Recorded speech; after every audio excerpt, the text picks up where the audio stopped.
Welcome back to the TVC podcast. This is Jeff Rosales, where we bring together stories of business, leadership, and personal development. From the battlefield to the boardroom. Today, we're sitting down with Orley J. Pacheco, a United States Marine Corps veteran who served in Operation Iraqi Freedom. And I'm looking forward to talk about that story. And he is a family office advisor at Wells Fargo. Orley has mastered the art of discipline, leadership, and a passion for the work he has found himself in. From his early years learning the value of hard work, to leading Marines, to working with some of the world's most famous individuals and families, Orley's journey is one of transformation and purpose. In this episode, we'll unpack his upbringing, his time in the Corps, and the lessons that shaped his success in business. But more importantly, we'll explore his philosophy on personal development, becoming an executive, and recharting his true purpose, and why true legacy begins long before the first dollar is made. And just as a disclaimer, if we speak about investing, markets, or advice, it is not specific to your situation. Please consult your financial advisor, tax, or legal professional. Orley, welcome to the Veterans Club podcast. Thank you so much for having me, Jeff. True pleasure. It is an honor. Like I said, and I will someday get some art like you. I am just, I don't know, man. I love your style. I got to hang out with you in New York, brother. Whatever you want, man. Let me sir. know. Listen, some of the best art, believe it or not, is actually street art that I've picked up over the years. It's just amazing stuff. Like sometimes you find a street artist you connect with. Like in Colombia, we got a couple things. I gave some of my team some of those pieces. Yeah, but it's really cool. Travel the world, you pick up something along the way. Man, I'm gonna pick your brain on that, man, because I want to get more into the arts, man. I love your style, dog. All right, so let's talk real quick about your background, your roots, your upbringing. We want to learn what was Orley before he became this executive at Wells Fargo running multi-million-dollar deals. Let's talk about that first. Wow. Yeah, I mean, so born and raised in Brooklyn, from a blue-collar family, white collar today, obviously very different. My dad was an immigrant in the 60s, my mom in the 70s. To New York, so first gen type of story. My dad was a painter to the folks who today I've been able to do their deals for, right? Interesting way to think about it, right? As a kid, I ran through the walls and the halls of the buildings that today I walk through the front door. We use a service entrance at as a kid. Very different scenario. I sit with some of the real estate principals in New York today, and they're like, man, that last name. And I'm like, yeah, it's my dad. My dad has since passed away, but definitely the case. My mom took on a more noble route, you could say, to work, because his was blue collar, heavy duty, hands on all day, every day. I remember getting up at 4:30, 5 o'clock with him to go to work. And I'm like, man, I hate this nonsense.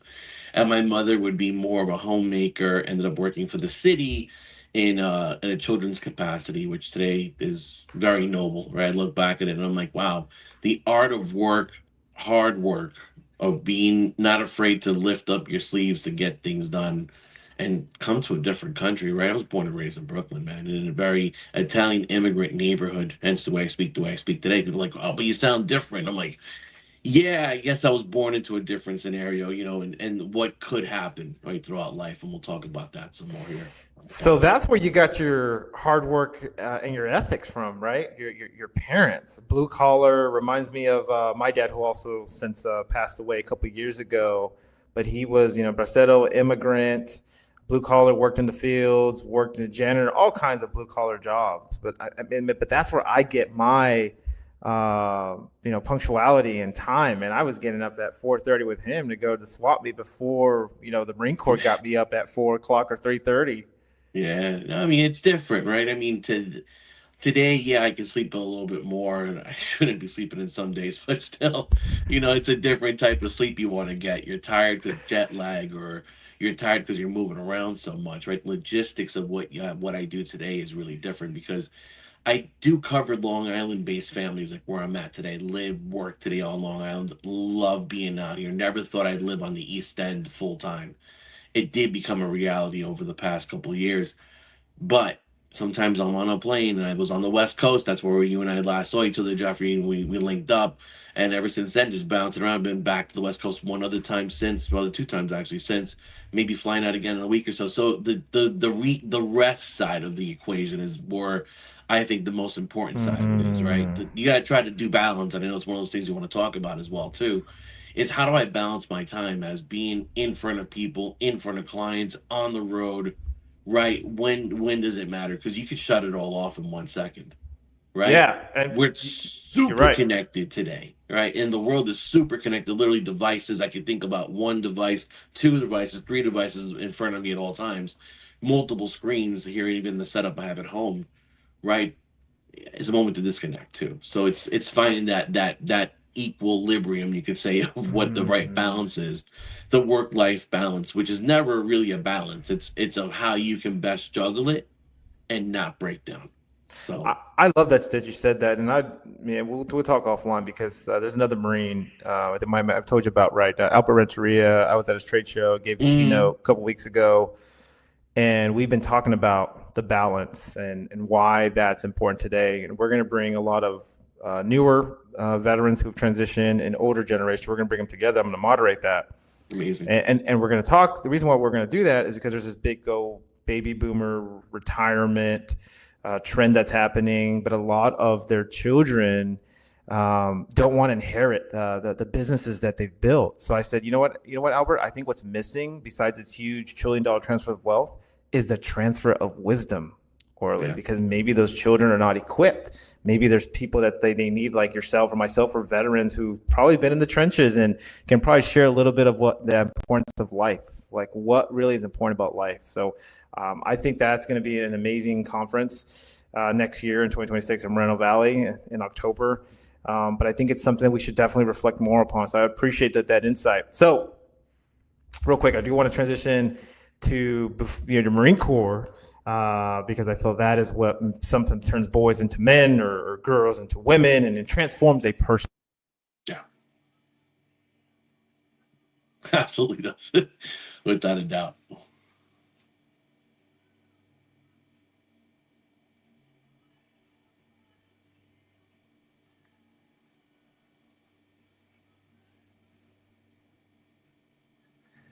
I may have lost you, Jeffrey. I'm not sure. There Can you you hear go. me? Now So you here we go. yep. So thank you. So real quick, I want to transition to the your Marine Corps experience, and I'm looking at your bio, Orley, and what an impressive career, Ivy League, that I want to get into because I'm really proud of Marines, especially those who join out of high school or to go on to be a PhD, doctors. I mean, it's phenomenal, man. Marine Corps instills those leadership principles. Yeah. So, but I'm reading here, it says you were an intern at Goldman Sachs Yeah. and you joined right after 9/11. And it is incredible that the fact that you did that, because we always ask people, like, why did you join the service? Let's talk a little more about that origin story there. Yeah, man. So it was a great. So I went to high school in New York City, right? I had the opportunity to go to a a Catholic high school, which was what my family was raised me up on, or the opportunity to go to a public school. And most people are like, well, public schools, man, they don't really, they're bad or whatever the stigma could be, right? But I ended up doing a lot of research about what schools could do what, and I'll tell you why here. I actually wanted to be a doctor. I wanted to be a pediatrician as a kid, right? And my godfather was a cardiologist in New Jersey, and he told my mother, don't worry about school, we've got it covered. He passed away, and I remember it when I was about 4 or 5 years old. I was young, and my mom was like, I don't know about you becoming a doctor, we just can't afford it. And in my head I was like, yeah, at such a young age, you become inspired, and it's something that's really interesting, I think, about today, right? And I'm like, wow, what would I do if, right? So you kind of fast forward in life, you keep growing up, you keep just doing your thing. You want to be an athlete or a sports star or a singer, whatever that could look like, right? Or a Marine. In my head, I was like, man, my dad's previous marriage, both his sons were both in the military. One was a Marine, one was in the Army. And then you kind of don't think what you want to do next, right? I was a junior going into senior year in high school, And most of my friends had already been picking out colleges. I did one college visit, happened to be Cornell. And I was like, this is an Ivy League school. I don't even think that no mentality, right? Because where you Wow. come from, right? No, no, I'm not sure mentality. I am just taking some college courses during my senior year as well, too, at a community college because they help you advance to help, progress you. I wasn't a A student by any means, never was. But I was always in that opportunity zone to be able to do something besides just the classroom setting.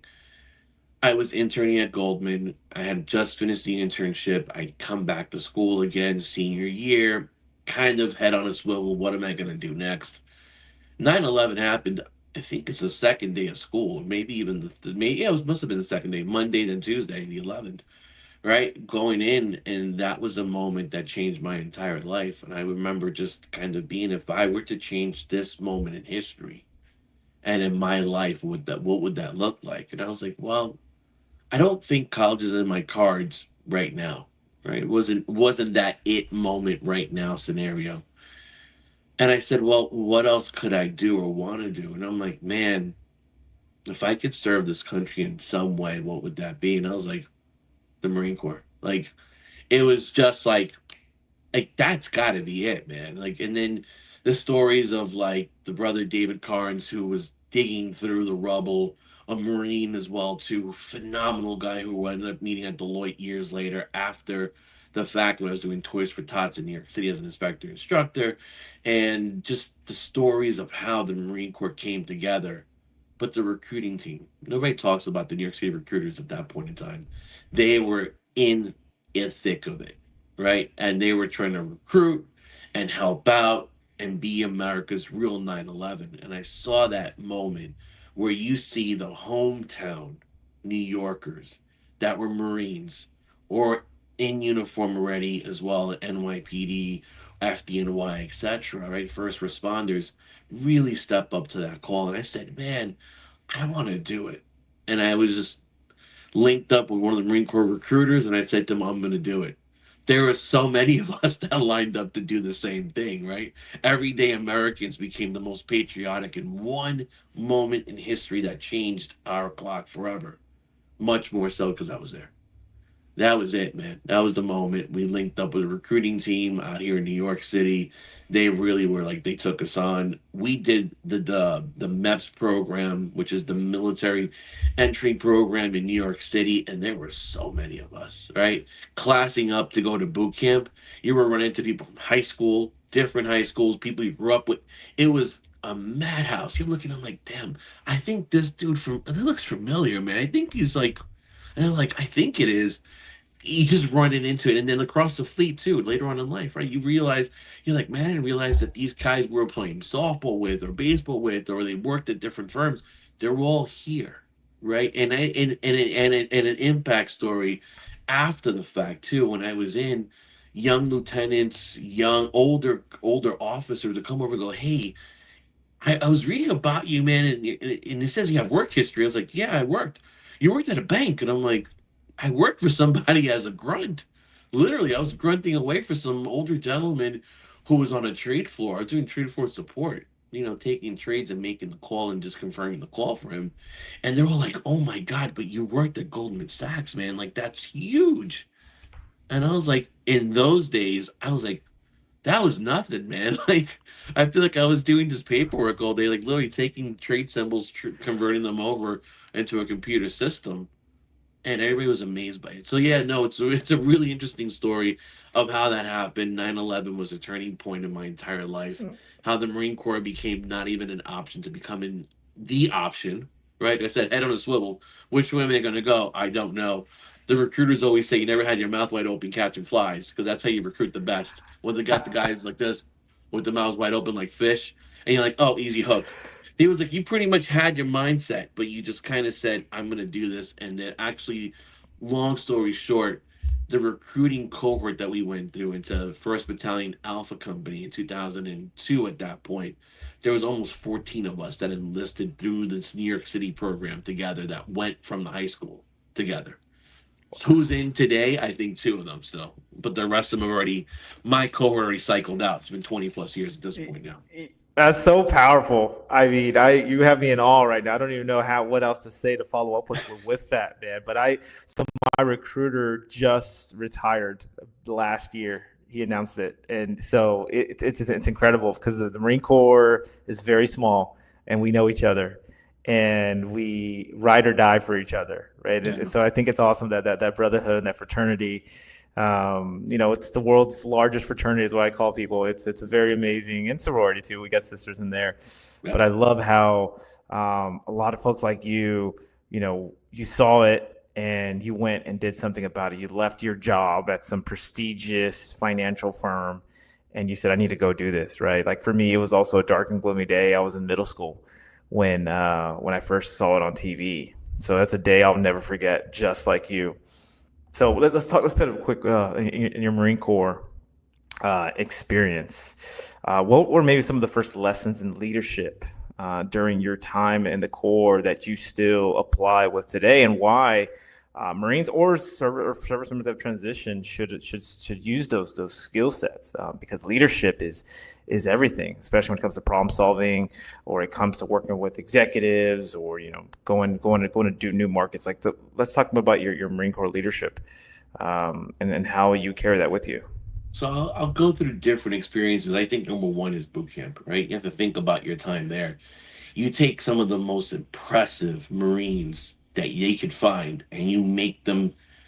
You have them train Marines, right? And you not only train them to become Marine, but you make leaders from the first day, right? So I remember the recruiting team that we had, the drill instructor team we had was just beyond amazing. Like they were just beast, and they've gotten even better. They're even leaner, they're meaner, like they're just the finest machines that you can find out there, right? It's been known throughout history of how our recruiting depots work and what they do to just finesse the system. They just keep it that much greater, right? So the Marine Corps drill instructor team was just phenomenal. I remember being um in the fleet at this point in time, right? Schools were cool. They were great. A lot of schools. I was in avionics, so I went to school after school after school. A lot of recruiting duty as well too, and that's really where I got a gist of it. Was between there was so many people going into the military. Remember, thousands and tens and thousands of people more were enlisting. Right, the highest numbers in the military at that time were during those time frames. Right, we needed the bodies too. We needed people to join, which was great. Right, the voluntary force, the Marine of the service compared to being a enumeration system. So when you fast forward and you think about the entire ecosystem, right? So I had the drill instructors. I never forget them. I remember seeing them in the fleet later on. You're like, man, you're really, really influential in my life, right? Like I could get it.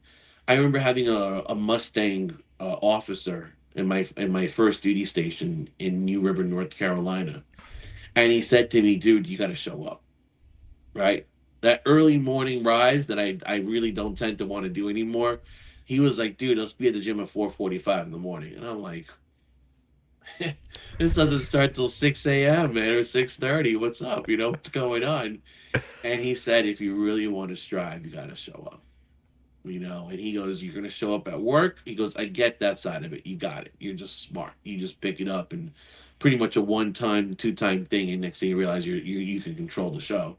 He's like, we got to show up. So I remember that was the first leadership instance that I got, right? Show up.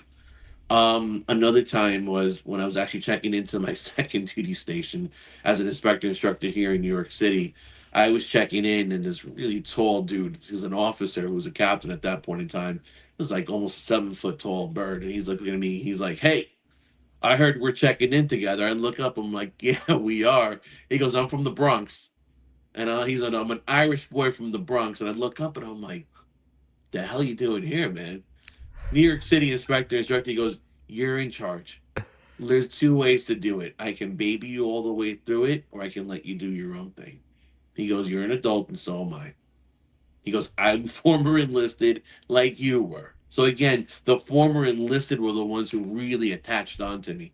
The officers, and the junior corps, I guess, right? The junior enlisted, it was a different mentality, right? I saw the world in different eyes. I'd worked before. I had a really senior role as an associate, you could say, or an analyst at a program, right? So you see the world differently than them, but it's okay. It's a good world of the Marine Corps. You bring anybody and everybody together. It makes life easier because when you find the common mission and the core of it, you kind of get to it. But that was the second one, and then the third one was actually interesting later in life. Is when I was already out, and how you serve Marines is by you go, hey man, look, I'm already in the field. I'm already in finance. You got to do school, man, and we can figure this out together, right? Like I can get you into programs or write recommendations for you, and it's actually interesting because I had General Pace write my MBA recommendation, and I had my sergeant major of First Marine Corps Recruiting District. I wrote his recommendation to go get his undergrad. So it's an interesting push and pull, right? When you work with someone so senior like General Pace, that you kind of go, hey, I want to go back to B school. Can you write this for me? And then turning around and going for the sergeant major who recruited you into the system, go, hey man, I can write you the letter of recommendation. So it's an interesting pull, like the brotherhood, the camaraderie, the sisterhood, the all of us community, right?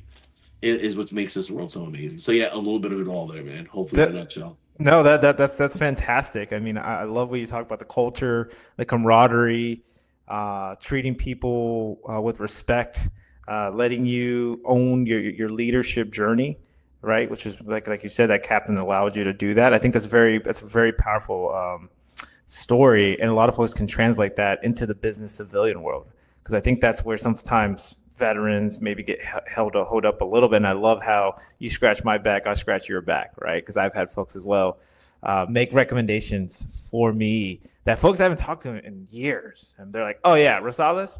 Oh, absolutely. Yeah. What do you need? I'm like, oh yeah, of course, because you take care of your officers. They're going to take care of you. Or you're enlisted. They're going to take care of you. So I love that you mentioned that. Let's talk a little about transition once you got out of the Corps, because I think this is we just there's that plateau, that valley that some veterans go into because now they're like, I had the uniform, I was sergeant such and such or captain such and such, and now I'm like civilian. I'm like Jeffrey Rosales. Oh, it feels a little different now. Like, what do I do? Where do I go? I've been told to be at this place at this time and to say these things, and I can't be as aggressive anymore. Or wait, what's going on here? So let's talk about that transition story, or like where was it? There's some times where you were still rediscovering yourself, because I think that's very key, because a lot of folks lose that sense of identity and purpose. It's an interesting question, man. You start at the bottom almost everywhere you start, right? Even when you start off as a CEO, an executive team member, you're going to start at the bottom of that role and work your way to prove not just to yourself, the people you work for, right? Work people you work for, meaning your associates, your teams, etc. Right? Because at the end of the day, we all report to somebody, right? No matter what, no matter what. People are like, oh, the CEO is hot, and no, you know, you should report to shareholders. The shareholders and the board of directors want to know what's up with you, right? And that's at banks, at institutions, anything publicly traded, even smaller companies, right? You're always held to some fire somewhere. So that's a great question, man. It's the transition itself of how it all came about and got started was not easy, right? Remember, I left during 9/11. The today's programs that exist today, right, didn't exist when I got out in 2007 originally, and 10 from the reserve side of the house. So it was different, man, right? Like I went back to school and I had the new GI Bill wasn't even a thing yet, right? The new post 9/11. We were working on the Montgomery GI Bill where it was like 36 months, had like $1,000, not no BAH. So it's a very different scenario, right? Like you had to really grit your teeth and figure it out. Worked as well too behind it. So I always worked, right? I went to school at night, I worked during the day. The transition itself was not easy, man. I didn't walk into some cushy job on Wall Street. No, I made sure that the town was great. We pounded the pavement. We made those type of scenarios the case. I definitely have to say though, I commend the organizations today, right, that are doing to help the transition, because the notion of what you said, Jeffrey, man, is so true, right? You can be on top of the world doing what you do, right? And you feel like you're unstoppable and you're a beast and you're in every right? Believe me, you train an 18-year-old, and think of it, the word infantry means the word infant. You take the youngest of any kind that can possibly do what they do and deliver at the highest caliber, right? Of war fighting. We teach war fighting in the Marine Corps. Think about it. Every Marine is a what? Rifleman. Rifleman. Mm-hmm. Right. So you have to teach that basis in the Marine Corps, right? So what we're doing here today is to reskill, retool. I've seen the tools I remember from Verizon back in 2007. The Hire Our Heroes program started around 2005, was part of those early conversations. Student Veterans of America, I remember those conferences when there were just a handful of us. And I look at some of the brothers and sisters here today, right, that have made it and moved on, have become this one dude, one brother from the Marine Corps became the controller of Illinois. It's the controller of Illinois, right? Think about that, right? Yeah, that's the type of progress that we've made in our lives. But I said it during a conference I spoke at last week in Philadelphia. I was like, I'm looking for my succession plan in this room today, right? A good leader knows to build, escalate, beyond scale, right? But it's also about giving back. And I say it all the time, even the ACP program, the American Corporate Partners Program, okay? That program, I remember in infancy when the family that started was a Goldman Sachs employee and his wife. Wow. Know the family well. So these are the scenarios behind the scenes that I think about every day. And I'm like, man, right? I transitioned, but what's the real success mean? And you asked me a really interesting question. And it's something that I definitely want to say. You find that repurpose, you find that everyday mold, right? I think every day is a chance to start something new, right? Whether it's perfect or an imperfect, right? You try to hone a craft that makes sense, and getting that guidance, getting someone to coach you through it is perfect, right? Never a bad thing to do, right? Because when you think about it, on our side here, peers and mentors are our eyes and ears. They're our six, right? Our six in the military is straightforward. I'm depending on you, Jeff Rosales, because you're my brother in arms. Here it's peers, mentors, sponsors. The Marine Corps, no different. Peers, mentors, sponsors. Peer, my equivalent. E1, E6, E9, O1, O10, whatever the case could be. Your mentor. If it's a non-NCO to an NCO, NCO to staff, staff to commissioned, and also sponsors. Who's the one that's going to give you that chance to say, "Hey, Rosales is the guy we should call up. Let's get him on a promotion track to go somewhere." Same scenario here, just no ranks, but titles do matter. They're really there in the background, but at the end of the day, it's all about people. So definitely the case, man. If someone's here to help reinvent each other, stand behind them, right? If you see that they're going nowhere at all and it's a dead track, here's a piece of advice. Take it for a grain of salt. It is what it is. And if you can help, raise that hand. Hey, man, I can do this for you. Get in there. Let's get you in the seat. Let's get you started. Servant leadership is what comes to mind, which you just described here, because in the Marine Corps we have roadmaps, right, for every MOS. Every MOS commandant's reading lists. I've talked to CEOs out here that went to Naval Academy but didn't go the Marine route. They went the Navy route. They still read the commandant's reading list. Like, how powerful is that, right? Knowledge. So it seems like the civilian world, corporate world, these business world, there really is no roadmap like we have when we have MOSs. It's like you just have to, shoot. If you don't hit center mass, then you adjust, right? Make that wind call, and then boom, try to find a way to hit center mass. Yeah, when younger transitioning service members, or even when we go recruit like at the national conferences for students, right? They're like, "What do you think?" And I'm like, "Assess every role for a 5-year plan. Does it gonna last for 5 years? I hope it does. If it doesn't, you're at least aimed for it, right? And what does that look like? If you take the next role, what does this role look like for the next 5 years? And what does it need to do for you, right? Because everything is self-serving sometimes. But the other side of the coin is, what can you do for that role too? So think about it. If it's working with other people, working with clients, working with stakeholders, so it could be management or leadership or just pure peers, right? If you have no skills in a school, it is a skill set builder. Is it's the right entry level opportunity for you to get to know the industry, right? Because once you master that craft, you can't get it taken away from you, right? Like education, you can't get it taken away from you. You learned it, you earned it. Same thing with experience. "Oh, dude, I failed miserably." And I'm like, well, let's address this failure not as a failure, but as a building block, right? I failed miserably sometimes, man. I have to admit to it, right? I own those. There's sometimes I've just been like, man, I failed that one. That was bad. But then I go back and I'm like, well, what are some of those after action reports, right, that could be written up in we call them tombstones on this side of the business, right? Tombstones, moratoriums of what you learned in the best case scenarios, right? So the best of, worst of, how do you improve the process, right? Feedback is crucial sometimes, man. I have management meetings that have to happen with me because I'm different. And I know that, right? If you put everyday civilian managers in front of me, they're going to be like, what is this dude talking about? He can work with billionaire families, birdies everywhere flying, you know? Like, think of Wolf of Wall Street type scenario. Like, this guy, birdies flying around. But no, it's really like the conversations I can have with somebody can be as deep as, hey, tell me about yourself, right? To it just being like, dude, you're the type of guy we want on our team to help advise our family. So it's all one scope, but again, it's every block of foundation building.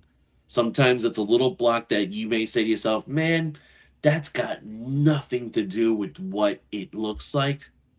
Fast forward years later, damn, trust building, decision making, decisiveness, owning it. It really matters, right? So, Powerful stuff, couple of brother. those. Yeah, man, it's just the truth. I'd rather talk the truth than just, fluff the air with nonsense. Yeah, I love that because, a lot of times, um, trust building. I mean, you learn that in uproots, right? You growing up, my father, coming from a blue collar family, we would always talk to our neighbors if there's resources we can share or resources that we can provide. We always found a way to collaborate. Marine Corps, no different, right? We have no resources at all, and we always found a way to make it work. And Yeah. it seems like those principles, those seeds, got planted into you, and now you're able to do that because you're personable. You're all about service. You're all about the mission, right? I love that mission mentality that we create because we look at things as life or death. But even when it comes to a family, right? You're talking about protecting a family, ensuring their best, they have a good trajectory, whether it's come building their business or any investments that you're helping them make. I think that says a lot about you and your character because you care about people. And if people love that you care about them, I think that's a good door opener. Let's talk real quick about battle buddies. We have battle buddies in the Corps, but then battle buddies no more when we get out, right? Who was maybe your civilian battle buddy or someone that said, Orley, I like this guy. I'm going to invest in this guy. I love what he does. I love his service, but this guy is passionate. How can I help you? That's a lot of people. A lot of people. We could spend a whole day about who helped me out along the way and the future of who will help me along the way. But it never ends. It will never end, right? That story is always an unwritten story, I think, till the last day you go down. But people who definitely do stick out, right? So like Captain Jorgensen, when we were still still friends to this day. We look out for each other no matter what, right? He went to work for another financial firm. I came over here. After the military, I actually became friends with a couple of guys. One ended up going to NYU for business school. One went to Columbia. One went to Northwestern, and this one went to Cornell. So imagine, yeah, you have a whole league of Ivy League guys in that whole program, right? So that's on the military side. So we keep tabs on each other. We have a couple of chats together, and we try to get together. Most of them left New York City since though. They moved on. I call it the grow up stage. Do you stay or do you fly, right? They all decided to do other things besides New York. So you kind of have that circle of friends, right? And then the civilian sector, right? I spoke at a conference in 2013 about leadership. What does on the battlefield leadership look like, right? Because people are like, these guys look too young. There's no way that this guy's a veteran. I don't wear the hat. I don't think I like wearing the hat personally. Not my thing. I don't like hats too much, period. But it's one of those moments, and I was at a conference in Disney World. And I remember it was one of those moments I'm like, huh, I'm at a contract job right now. It's about to end. It's not a career, but I really want to be in finance, right? And I was kind of like, damn, I wish I met somebody. I got called, hey, do you want to play volleyball? Really interesting fact. I was like, hey, you want to play volleyball, dude? I'm like, yeah, I'll play volleyball with you guys. A couple of guys who are mostly non-military, career civilian guys who I met through a different association, for like business leadership and finance and accounting.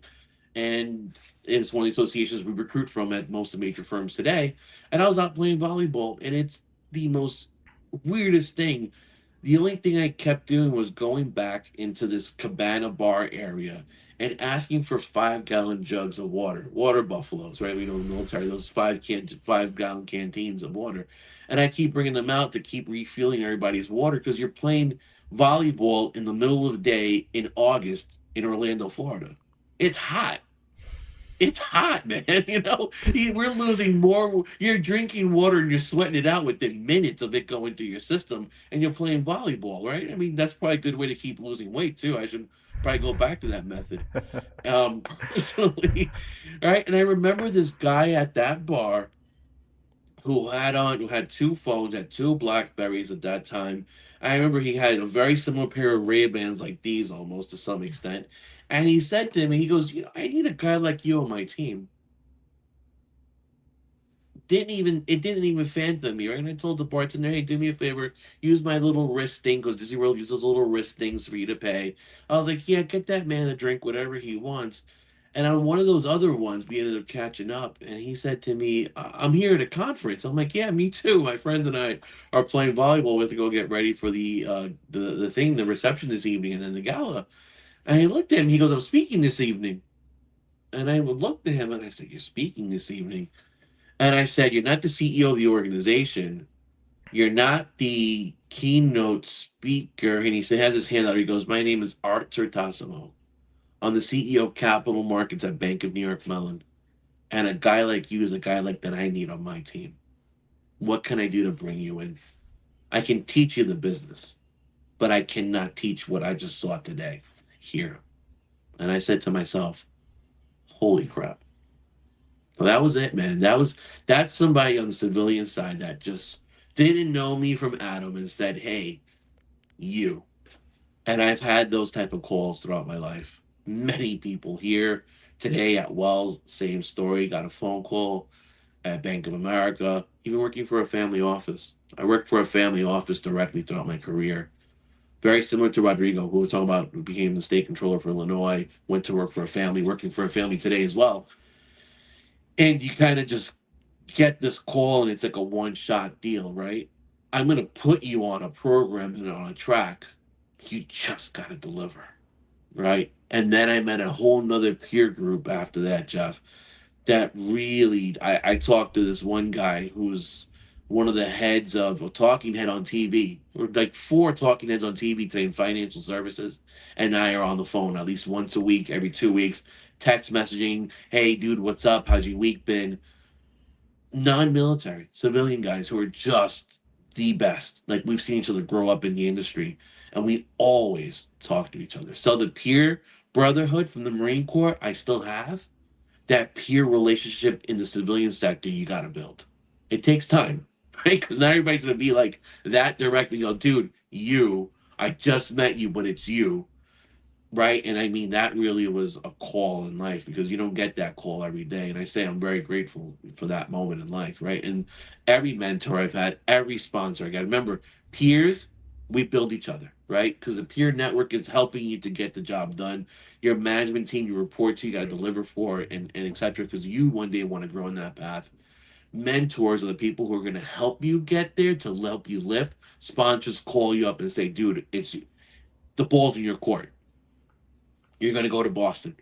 You're going down to Texas. You're going to move to Philadelphia. You're going to take this job in India. Whatever it is, you're going to do it. And you just got to, same mentality. All right, storm the door. Let's go. Do it again. Right? But now it's not the military. It's on the civilian sector. That whole mentality shifts to yes, we can do. From to yes. Right? Even finding perils in the rough in this current role that I'm in today with Wells, it's hard, right? It's hard to find sometimes the biggest families. You gotta just keep looking, man. Keep digging, because it's going to be a transition period of what I had to what I have to build here. So it's always that, but definitely the right people that get you, hold close to them. I don't like yes men. I do not. You yes me to death, I'm going to just tell you, cool, thumbs up, great dinner. But if someone's challenging me and goes, hey, man, have you thought about, have you done this? Be real with yourself. Look yourself in the mirror, right?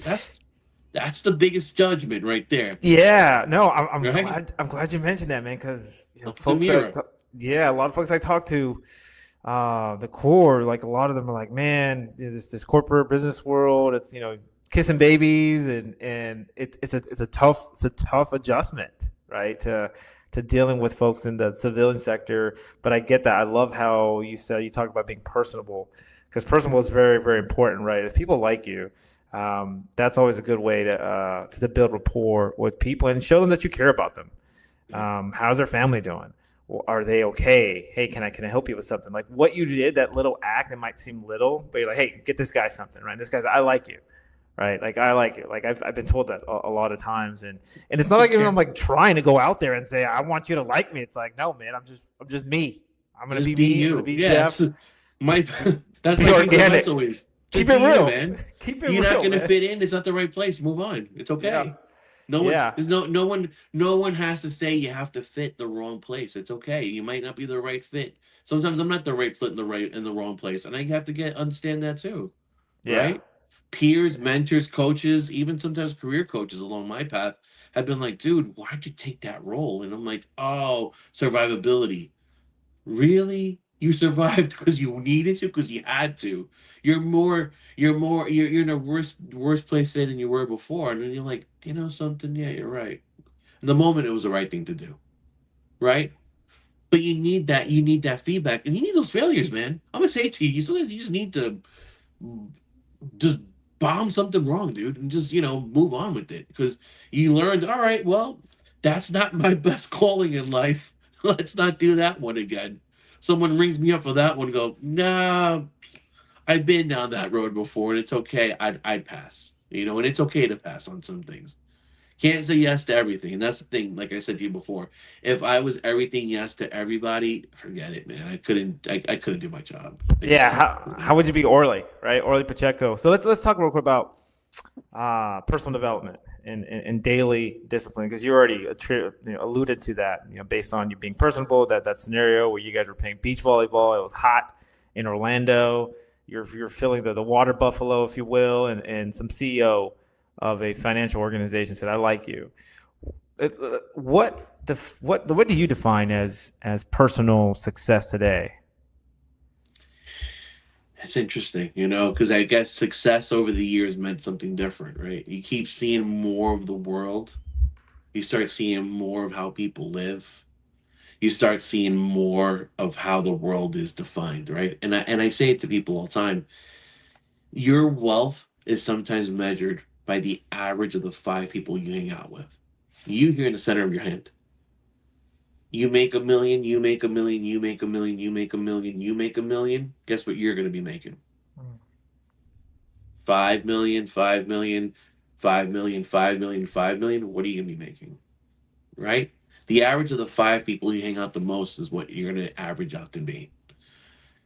Did I ever think I'd be working with some of the families I work with today?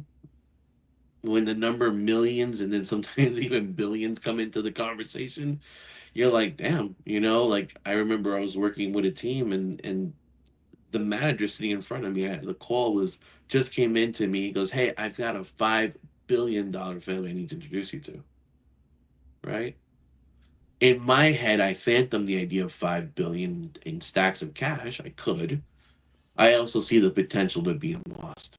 Right? And a little bit about just going back to my family side of it. We grew up decent, right? Had whatever we need, the roof over our shoulders, second home as well too. Very grateful for that. Um, but it was middle class, right? Nothing extravagant, extraordinary. But I saw how the people lived as a kid, right? I was like, damn, Great Neck, Roslyn, Town here on Long Island. These are towns. Fairfield, Greenwich in Connecticut, down in South Florida, from Palm Beach to Miami. I saw the other side, and I'm like, I want to get there one day. Don't know how yet, but I'm gonna figure that part of it out. So, and that's my career in life has been number one. I look at the dollar sign, great as an opportunity, right? If I can do it, if I can get it, that'd be phenomenal. So people put themselves to really strict and like I have to make a half a million, three quarters a million a year, right? I'm like, dude, do the right thing first. Like If you don't know what the hell you're doing, dude, you're not going to make $1, right? So number one thing is like, I always make sure that if I approach a family or a family approaches me, I understand them and they understand me, right? Like if they come to sit in my home here, in small homes, everybody's like, dude, you have these huge homes. I'm like, they're actually really small. You come to my home, you're gonna sit at my kitchen table, and it's gonna be like a personal conversation, like you and I, right? It's like this brotherhood like we've had for years that we just met twice, right? And 3 times we spoke in total, right? And you forget that scenario, right? But at the end of the day, I'm like, man, I might be with some of these families, right? Like I have a couple of real estate families in the $5 billion+ mark. I've been with for over a decade, right? And it's second nature. I have a Mexican family that does import, export, mostly food and produce over 5, 6 years, right? And these are real estate friends from Atlanta that I met at a conference, truly like 2 ships in the night. And we just said, what's up, brother? What's up, brother? How are we? Not even to come realize that's like my family, right? And I tell people, you work in the family office space, but it's not because they are the families and I'm the service provider. It's because either they become part of my family or I become part of theirs. And our families come together. They know everything about me. I know everything about them, right? And that's that moment of trust, right? We get deployed into foreign soils to do a job. We have to get those people locally, whether it was in any country we've been forward deployed to trust us. We're trying to do the right thing for you, right? Notions of we're here to take some type of mineral or some type of um, famous type of liquid that fuels car. No, trust me, I'm here because there's something going on that's wrong. And if you can build that trust, that rapport, I'm not saying to you it happens overnight. Some of these relationships have been with me for years of just massaging touch points, ideas, different things, and eventually my phone will ring. Go, hey, have you met this family foundation? Dude, we're giving a lot to a university. Have you been able to plug in with them? That's a different side of the conversation, right? So that's what I say, man, all the time is just building, building, building, building, doing, right? Resource. Sometimes I put into relationships, I'll never get it back, right? But if it's an ask for someone who said, hey, Jeff Rosales really needs this, and I know you know how to get to it, and it takes me 15 minutes to do, right? There's some people in my line of business who itemize their minutes because if it doesn't make dollars, it doesn't make sense. I'm going to hold that philosophy and hopefully for the rest of my entire life that if I take an hour a day to give back, even if it's 10 to 15-minute blocks, right, that I can do one thing for somebody else and it's on favor that's been asked and I can do it, I'm going to do it, right? Because those uncalled, uncharted favors that sometimes may be nothing may pay dividends down the road instead. I So mean, that's the way I see it. there's scripture that says, "Give and you shall receive tenfold." I think if you give without asking, there will be dividends. To your point, man, and I think that that's very powerful. And I love how you talk about the families who trust you. It's like being in a foxhole. Like, is Orley someone that's going to watch our six, or is Orley someone that's as soon as he gets the bag, he's about to punch out, right? I think that's Yeah. usually my stress test now.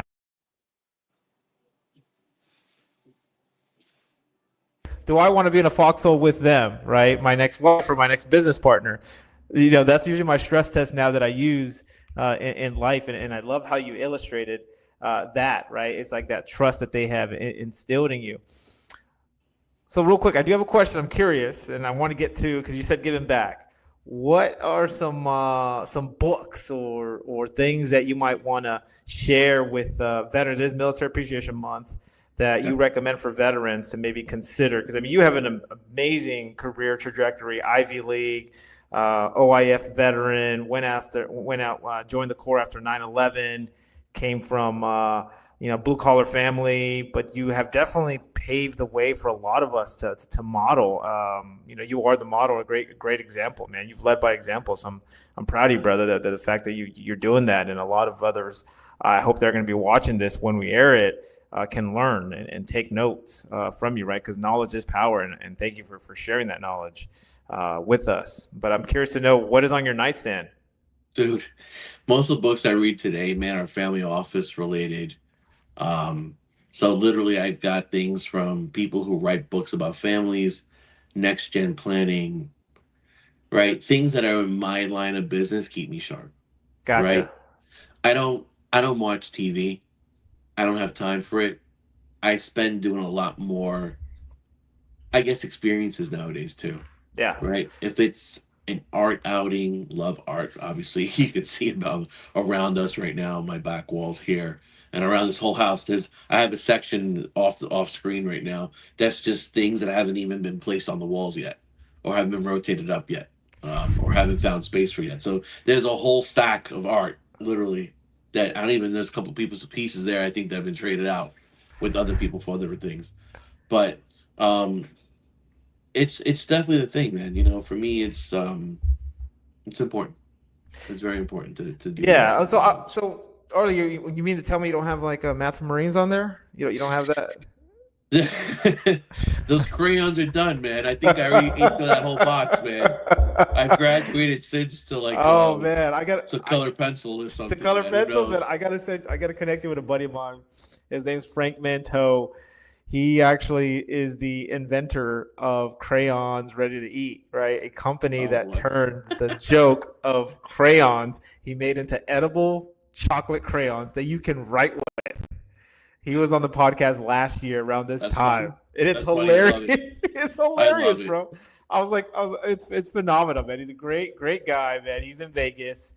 Him and another Marine that are there hooking and jabbing. Okay, so I'm But curious. definitely books, though. Let me finish on books real quick. I like to read Yes, the yes. autobiographies of these people that I work with.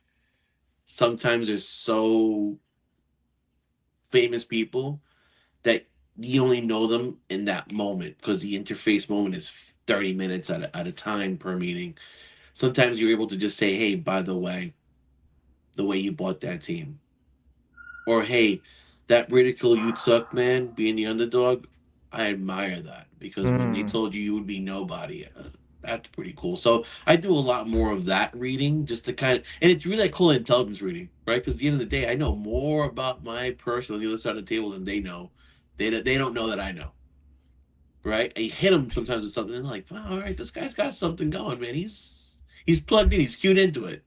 It's a Yeah. little off balance thing, and also it's good to know the dark side of people because at the end of the day, if you can't trust me with a simple piece of paper that has your name on it to what you're worth on paper, it's hard to work with you.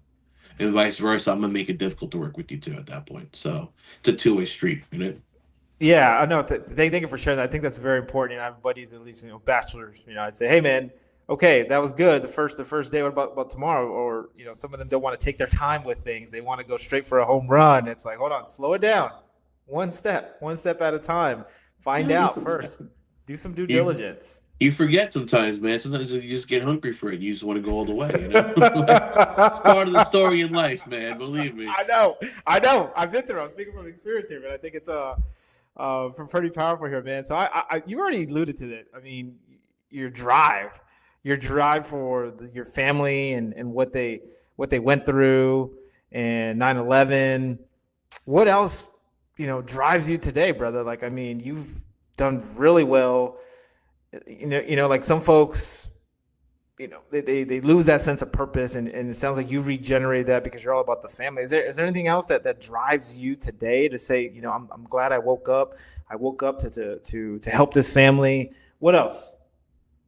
So I think that's the starting point, right? These families, and just very at very high level, think about it like this: these families pay an institution a fee for me to be with them, right? I earn my keep at that point. How do I earn my keep? How do I add value, right?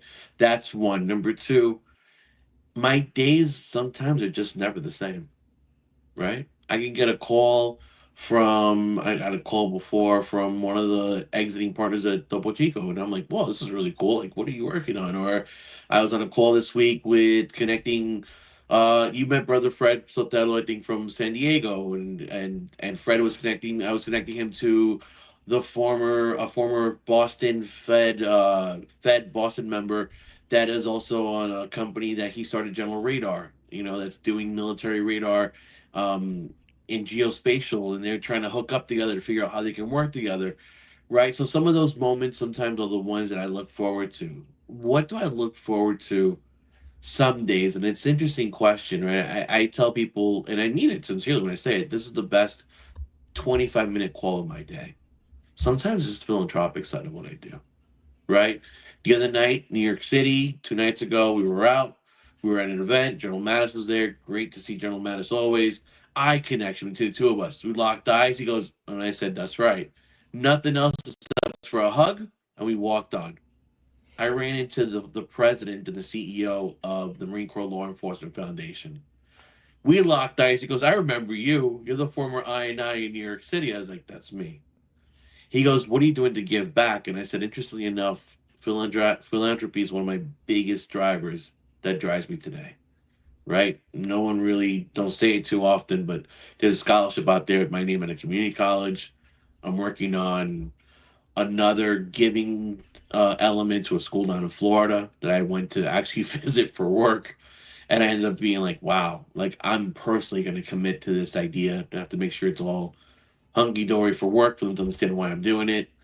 Um, yeah, those are the things. And besides family, besides the families that I work with, is that side of it, right? To give back, just giving back, man. Sometimes that sense of service pays much more than that salary or a deal that you could put together, because if you can just do it and do it right, man, it's such a rewarding moment. Yeah, and this is why I think a lot of veterans go into those type of roles, because it's like that mission, that driven. You see, families that maybe they're on the enlisted side. Some of them can't even afford, especially in San Diego, it's cost of living. They're at food banks.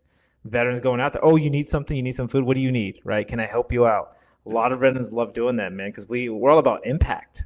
As you know, impact is very important. In fact, I was looking up on your impressive bio. I hope to have like a couple bullet points from that bio on my bio someday. You talked about animal welfare, right? And it reminded me of, there's this other service members too. They're veterans. One is the CEO for the Puerto Rico Veteran Chamber of Commerce. He came up with this brilliant idea. What he does is he takes rescue dogs off the streets and he pairs them with a veteran. Right? You know how sometimes you can get a service dog? So he's found a way to repurpose that, man. I mean, that's brilliant, right? So you're solving a problem. You're getting dogs off the street. And then a veteran who may need a service dog or can't get to a service dog right away because sometimes it's too expensive or it's a bureaucratic process. He's like, well, I'm going to rehab the dogs first, and then I'm going to pair them with the veteran. He's solving problems, man. I think that's phenomenal. Yeah. Oh, it's truly good. Connect us, man. I'd love to talk. So. Yeah, for sure. I'll make sure I'll connect you guys. All right, brother. One last thing that before we get ready to wind down. I know you're a busy guy. It's Saturday. I don't want to take up too much of your Saturday. You're good. Why is it? I blocked a couple hours for us, man. Yeah. So why is it important for generational wealth, right? I mean, I didn't come from generational wealth, and a lot of us that I talk to, at least in my circle, don't come from that. But what are some things that we can start thinking about, like strategic planning for family wealth? Like why is that important, right? Because financial literacy, bro, I'll tell you, man. Like in high school, I didn't learn, what it means to have a Roth IRA or family wealth or succession planning or life insurance and all these different financial products now that I'm learning about. But like, why do you think it's so important for someone that's wants to be like an Orley or get on that CEO path or own a company? Like, why is that something we should consider as far as generational wealth? It's an interesting fact, right? And I want you to think of it in such fashion. Start with the families that we see outside, right? How many of these multi-generational families are actually wealthy today? Some are, Some are. Some big families are. Some have dwindled down their money and just in improper care, bad advisement, from people who they lent to their circles, or just not knowing, right? You think you did the right thing, what you did, how you did. And it comes back home to me personally, and I'll tell you why. So my dad worked with, like I said before, some of the largest real estate names in New York City. Just they all know him. The senior people in New York City that are real estate knew my father. The people today running the show that are in their 40s and 50s around my age, their dad would always talk about this one guy named Pacheco. So I had a lot of admiration when I walked in to a meeting about 5 years ago, and this guy is just like looking at me. I'm looking at him. He goes, "I think I remember your old man." And I looked at him and I said, "What?" I'm like, "What do you mean?" He's like, "Your old man and my old man would have lunch together sometimes in the back of the house."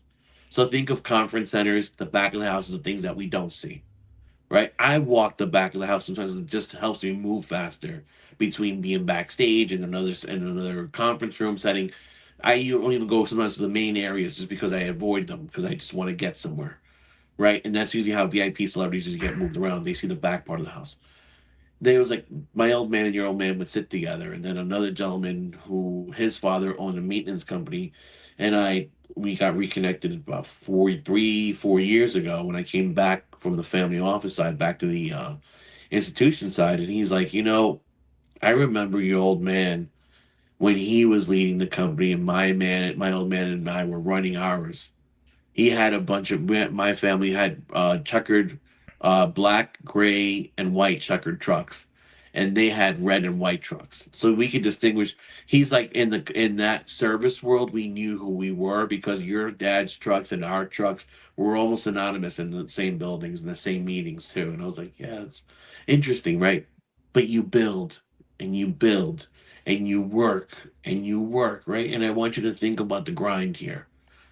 Some families grinded and made their money centuries ago, decades ago. My dad's family was one generation apart, right? My dad worked so hard. Improper planning between him and his partners, 4 or 5 partners in total. None of them had the proper planning. And it's just an unfortunate thing, right? You look for building material. When you go back to work in the days of New York City and asbestos based buildings, these people get sick, right? All his partners, he was the last one to go leave the earth, but the rest of them all got sick earlier and just died, and none of them were properly planned for health insurance reasons, health reasons, Medicaid, Medicare, expensive hospital stays. At the end, my dad had Parkinson's, dementia. He had just illnesses from the buildings, right? And think about it, 9/11 is no different, right? The 9/11 circumstance in New York City, right? The 9/11 post health reasons and concerns are there. They're real, right? He passed away, but as he went down that path between hospitals and nursing homes and advanced skilled nursing and just emergency rooms, and it was just a drain on the family wealth to the point where over that first 5 years, which are the most critical years in looking back at someone's wealth, it was gone. So I take that very personally. And the families that have known me and worked with me know my father or I've known my father know that story. And they're like, "Oh, you must be good, man. You live on the East End. You got him." And I'm like, it's me who rebuilt, right? But that's a change that today can make a difference, right? Why do I volunteer my time at recruiting fairs? Because you can change the life of someone today, right?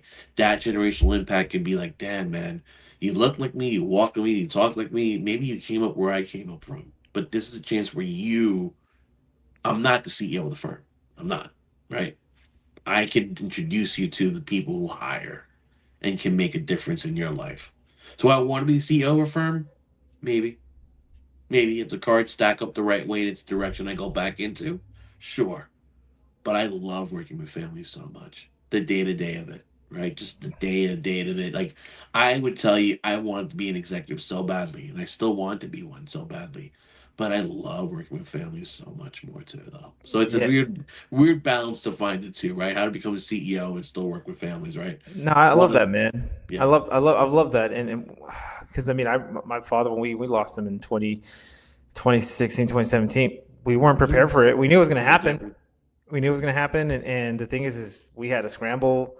We had to freaking put money together. We didn't do a GoFundMe, but we did oh, hey, do you have money? And our siblings, and we split it, his burial expenses. And now my mom's also getting up there in age as well. And now I'm thinking about like, oh, should I maybe get like a life insurance on her or make sure everything is taken care of? And, it's one of those things that it's the inevitable, you don't plan for it, but you do want to make sure there's some type of continuity there. So that way, you're not struggling, right? My sister's a teacher, my brother's an engineer, and my other sister teaches as well. And we do okay. We do okay. But I think it's one of those where I think it's important for having that succession planning. And then you mentioned, working with families, right? My sister and brother-in-law have a construction business in Fresno. My cousin, immigrant, owns a restaurant. And they're small business owners. And you talk about family, right? When the pandemic happened, I saw how they had to wait quite a while just to get their PP loans because they maybe didn't have the relationship or the access to the lending right away. And so that was like a wake-up call for me. It's like, well, what can I do, right, to make an impact or influence them? But it's like, to your point, it's like I take that personal because that's family, man. It's small business owners, and that's something they work hard to do. So, what are maybe some things you think for those that are maybe career professionals or business owners? What are some things that we should be thinking about, right? Because we don't think about these things. You said 5 years, but what is it like? High level roadmap that we should be looking at if we want to get to building family wealth. So, like I said before, I think the hardest thing you want to do is lose what was created, right? You work so hard in this lifetime to make something out of it. And money is one of the biggest things that, once health does go away, potentially you cannot make that ever again, right? Or a disability. So number one thing is protecting it, right? Figure out ways and methods to protect what you've built. Number two, sometimes banks have advisors that can work with you at any bracket level. Get in front of them. Human advice, sometimes even just one little piece of advice can change everything the way you do it, right? And then the more complex scenarios, definitely get somebody involved. Definitely, look, man, we're going to sell a business. We're going through a big transaction. We had a death in the family, right? We're going to have I call it the life-changing moments. Don't wait for that moment to happen. Be starting to plan for it beforehand. And I say this when it comes to careers, financial planning or advice, or even life trajectory, right? A couple different instances there is we have GPSs today, right? The old days of Rand McNally and the maps are almost kind of, I think, done for the most part. So most people use a GPS on a phone. Are you going to put the wrong address to compare to where you really want to go? Probably not, right? Same thing goes for your financial plan and your career and your career, right? Your career, if I want to get here, how do I get there? If I want to have money, how do I get to make money? If I want to save money, how do I, right? That's the roadmap you have to set yourself up in life. And if you can't do it on your own, find a professional to do so. I always say it all the time. Listen, sometimes it takes a moment to give back. If it's a 30-minute phone call that I can give back to somebody, phenomenal. Hopefully years from now, I'd be like, damn, dude, I remember that advice you gave me 10 years ago, man, and now it's working because of X. Or, hey, I took over a family business, right? I didn't follow my father's footsteps. I did not become a painter. I can paint, but I can't do the touch of art that man did. I'll tell you that. The art that I admire on my walls today, obviously for a reason, but I can't do what he did. Not even close. My dad wouldn't have to drop a piece of cloth in order to paint over it. He wouldn't drop one drop of paint. That good. Me? Forget it. We're painting the floors with the same stuff too at this point. That's why we do the floors over every time.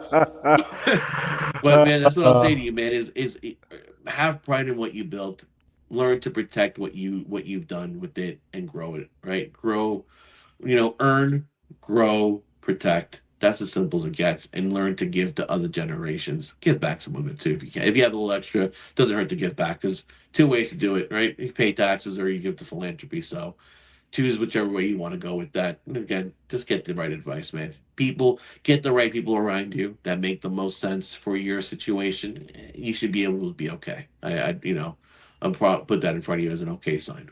I love that. Take taxes or pay philanthropy. I guess I'm gonna choose philanthropy, man, every time, because that's what I have to do. I know. Then taxes will be another scenario for the tax man to worry about with your accountant always. Yeah. So. All right. Let's talk about those art pieces real quick, man, because I now am taking notes. So what is that one right behind you? That big piece behind me is actually a Derek Jeter collectible piece from Snyder Sports. It is a piece of dirt from where his shortstop was, a piece of the rail where he jumped over to catch that foul ball, infamous foul ball catch where he dove into the seats to the second, third row, as a matter of fact. And then the last one is the last uniform he wore, a piece of the last uniform with the stripe.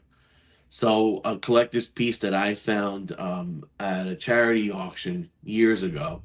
And when I realized it was Steiner Sports and Brandon Steiner, the one who put it together, I was like, I gotta buy it. And him and I have spoken about it a couple times since. To the left a little bit there's a little monkey with some art, little famous pieces. Definitely worth Googling. Definitely get that capture on Google AI and take a look. The infamous girl with the balloon. Don't know if you caught on to that one yet or not. That's up there. I did, but I'm trying to zoom in a little bit. I don't have a zoom in, but I did see that. I'll send some pictures over, man, so you can take a look at it. Around the house, and definitely some pieces here. There's a Monet that I picked up some time ago, which is a really fun piece. Didn't know much about it until I got it. And someone's like, "Do you know what you're holding?" And I said, "No." They're like, "That's a Monet." I'm like, "Is it real?" They're like, "Up for discussion." And I was like, "Okay, that's cool." And then I got a couple pieces here from some pop art that I saw at Art Basel in Miami. I picked up some pieces traveling in Colombia. I picked up a couple pieces traveling in Cuba. I met a street artist in Cartagena that did a piece for me that I want my dog to be a piece of art to remember him in his best fashion one day. Over on this wall over here is Mr. Monopoly. It's a hologram piece that I picked up in I don't remember what art fair that one was, but definitely the case. And over time I've learned to volunteer, right? I've learned to volunteer with museums or galleries and stuff, and just support, right? So you support the local artist, and all the way up even to like the most collected artists today in the world. I have this one piece of dogs playing poker by Romero Brito, which is the most collected living artist of our times, right? And met him personally, he signed it for me. So it's really, really cool pieces. So yeah, man, whatever you want to talk art, man.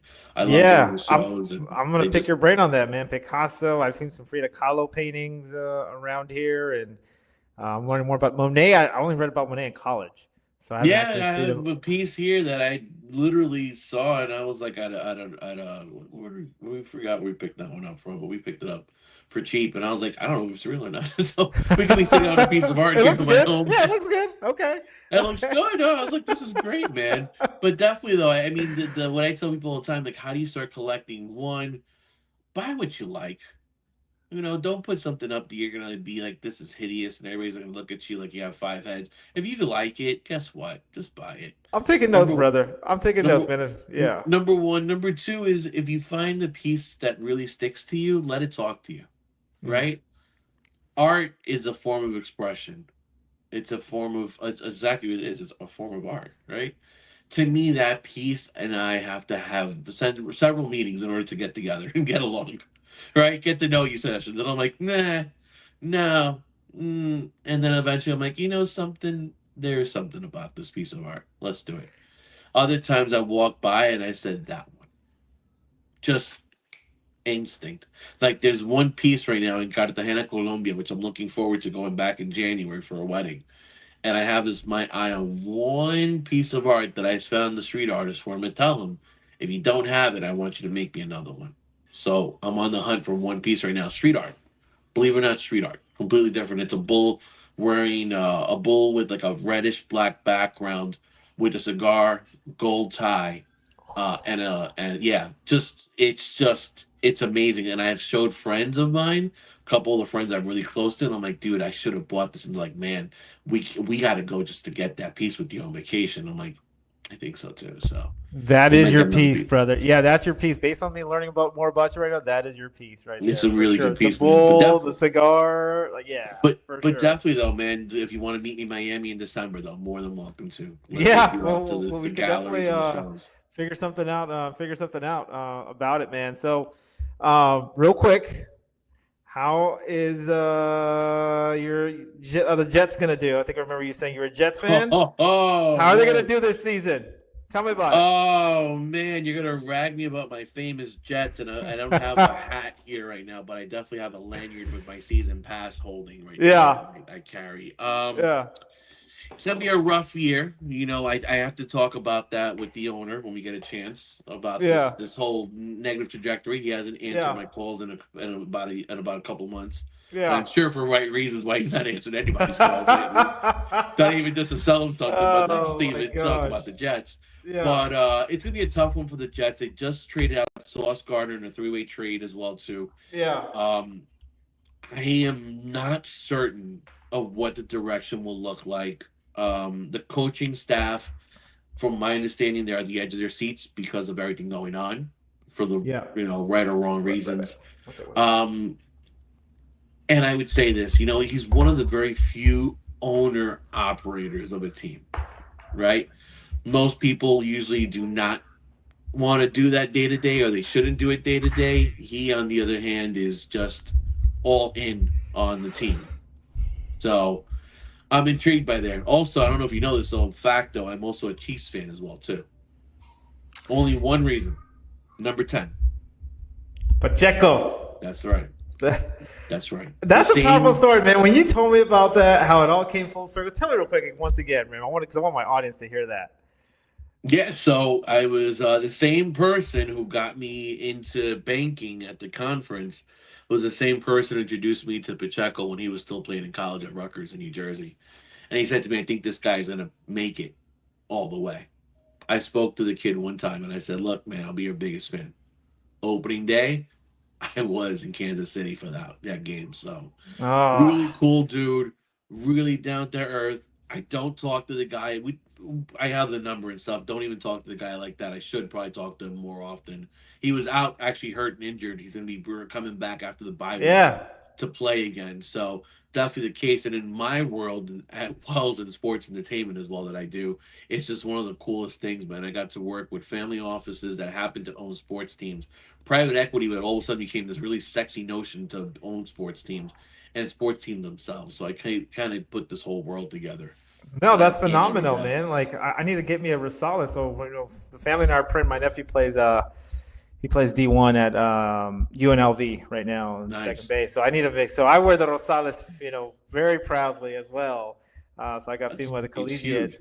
Yeah, man, it's a big deal. We're excited for him. He played on the Olympics when he was a teenager, played on the Olympics team, and so he's we're doing well. He's doing well, man, and he's an amazing kid, growing, and we're definitely praying wherever God wants to take him to the next level. So we're definitely very behind him. My brother was just there in Vegas, and he's a Dodgers fan. Those conversations every Thanksgiving, man. I'm a Padres fan. Stay away. So anyway, so it's a rivalry that we have. You mentioned sports too, and it's awesome because I feel like your personality it's well for those categories, sports and entertainment. Right? I told you a buddy of mine, created the military. The NBA, he called him, a buddy of mine owns created the Military Basketball Association. Yeah. Cleverly called it the NBA. Like phenomenal. Army veteran, retired major. I think there's a documentary movie coming out with him. They have some contracts, I think, with like CBS or Paramount. Nice. But it's phenomenal. Like the fact that, veterans are creating these organizations, still finding a way to give back.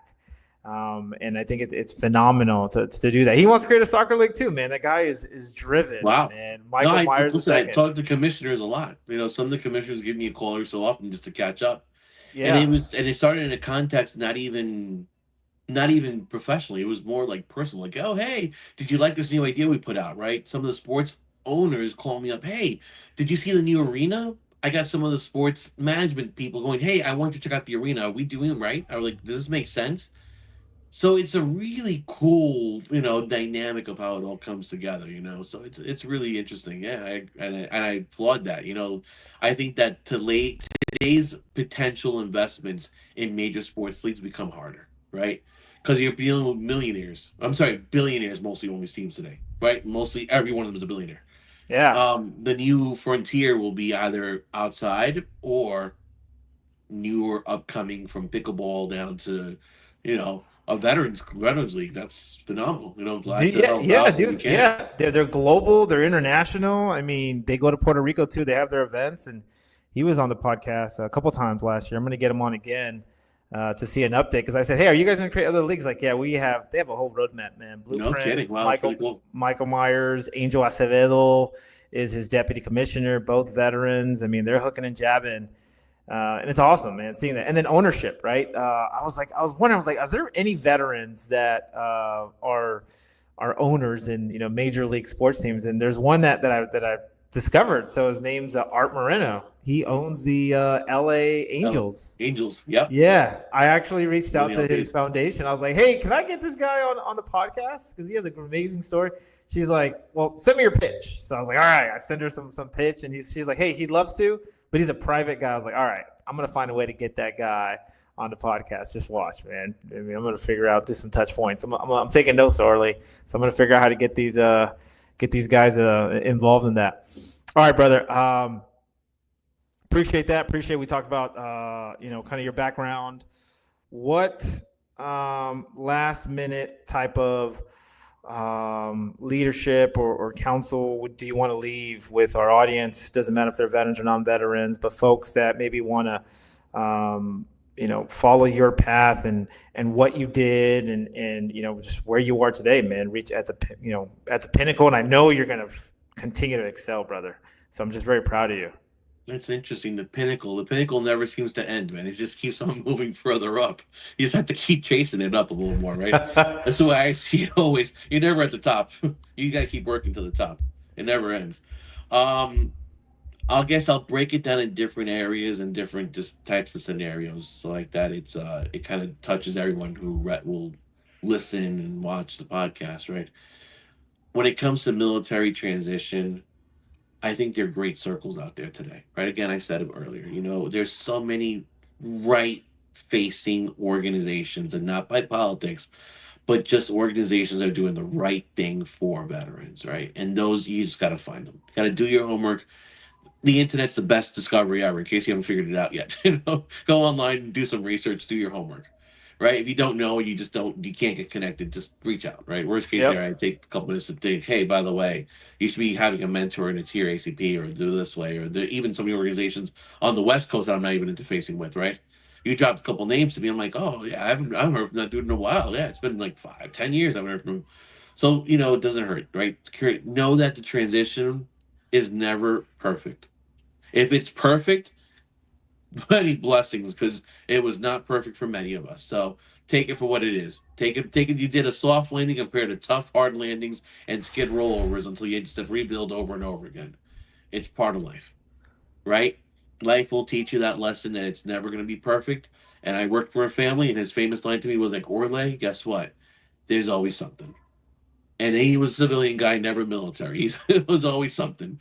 So what does that mean? Prepare, prepare, prepare. Prepare to plan, plan to prepare, right?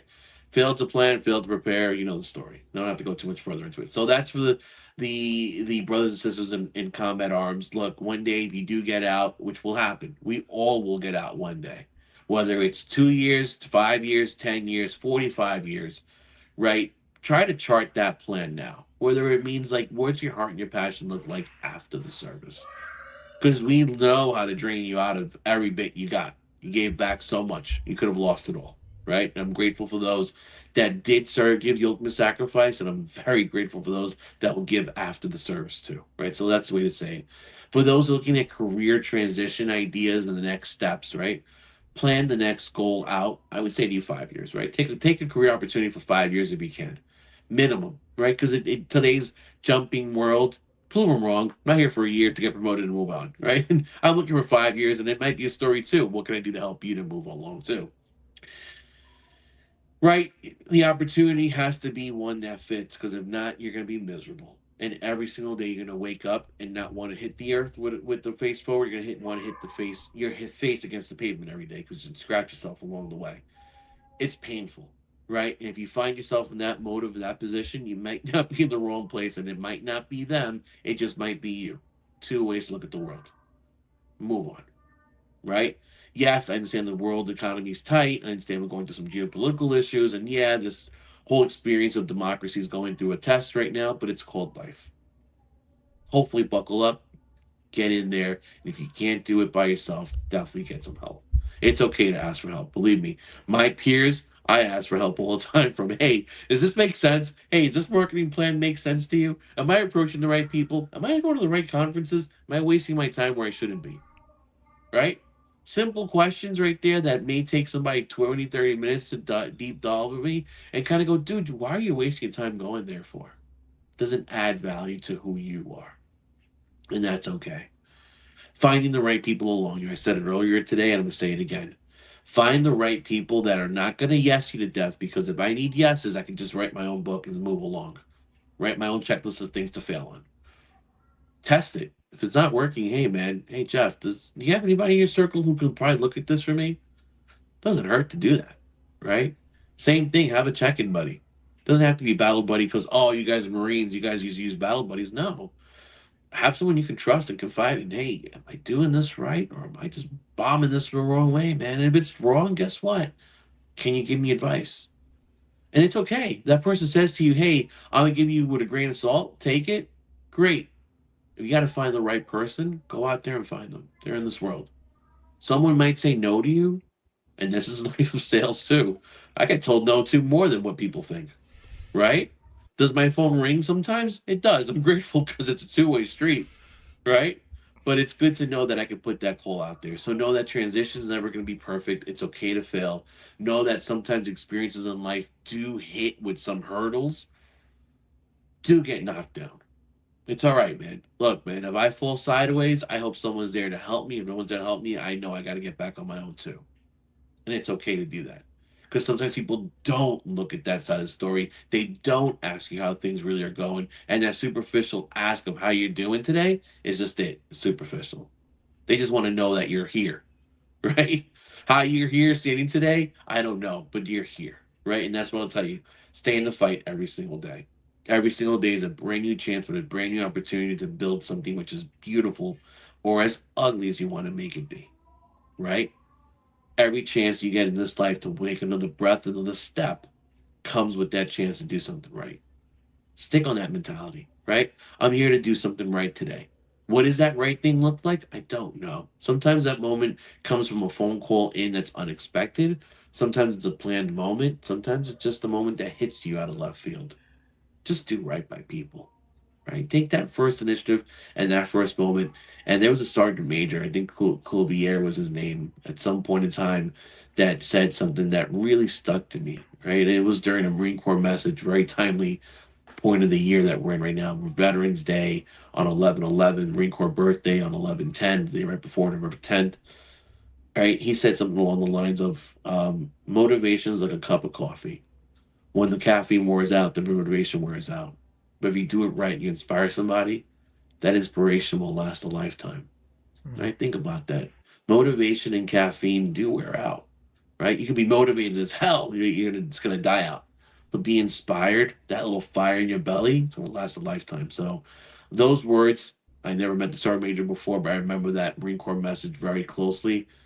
Definitely the case there. And one thing that definitely I'll tell people strive by every single day. So, Jeff, I hope that was good words for you, man. And everyone here who listens to the podcast. Yes, sir. And thank you again for coming that. And I hope you have a great Marine Corps birthday. I'm not sure we're going to be celebrating that, but we have a seat for you over here at the MCRD ball that my roommate and I are going to be attending. Amazing. The 22nd November, and it's going to be phenomenal. And I mean, you couldn't have said it any better, right? Motivation, caffeine wear out, but inspiration that puts a fire in someone's belly. In fact, Senator Todd Young, another Marine who I had the honor Mhm. of having the podcast, that said something very similar to that effect, right? It's always that fire that is going to keep people driving, which is purpose. And I love that you illustrated that. And again, thank you for coming on today. I know this is going to be probably one of many conversations that we're going to have, and happily can make those introductions to those folks that we might have discussed earlier today. Orley, thank you. And again, for those of you that are listening, if we did speak about investing, markets, or advice, it is not specific to your situation. Please consult your financial advisor, tax, or legal professional. Orley Pacheco, man, have a great birthday. Thank you again for coming on the podcast, brother. I know we're going to have many conversations to come. For sure. Hoorah, brother. Semper Fidelis, man. Great weekend to everybody. Thanks a lot, Jeffrey, for having me on.